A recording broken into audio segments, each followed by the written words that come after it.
The LAPD under scrutiny this morning after a complaint was filed accusing officers of making racist and other derogatory comments about their colleagues. The alleged remarks secretly recorded.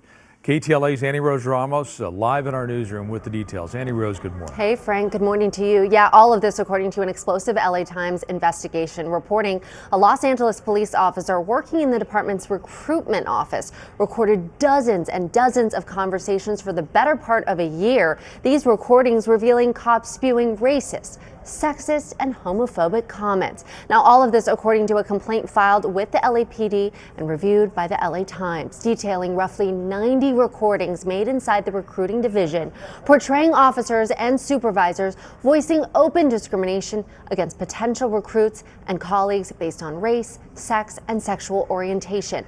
These are the same officers tasked with deciding who can join the LAPD. Now, in one conversation, take a look at this. A Latina LAPD officer offered this advice on how to fight African Americans, saying, quote, "You hit black people in the liver. I heard they got weak livers," according to the complaint filed January 5th with the LAPD's Professional Standards Bureau and the Inspector General's office. The same officer allegedly describing a Latina janitor to her colleagues as, quote, wetback.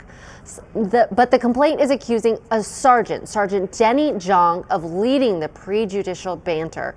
In one conversation with subordinates about Dodger baseball legend Fernando Valenzuela's death from septic shock, saying, quote, "I know why he died. He ate too many tacos." The complaint also claiming officers reportedly referred to black people as monkeys. The complaining officer, a Latino with 10 years on the job, initially made his written accusations anonymously, but now is handing over dozens of hours of recordings that took place between March and October of last year. When news of this complaint broke, Chief Jim McDonnell at the LAPD removed a lieutenant, a sergeant, and 4 officers from the unit, saying he was deeply disappointed by these reports. Now, a scandal in the LAPD's recruiting office couldn't come at a worse time. The LAPD is struggling to recruit new officers, with more than 100 cops expected to leave the force by next year, dropping the department to the lowest amount of officers it's seen in roughly 30 years. We at KTLA have reached out to the LAPD and the mayor's office about this case.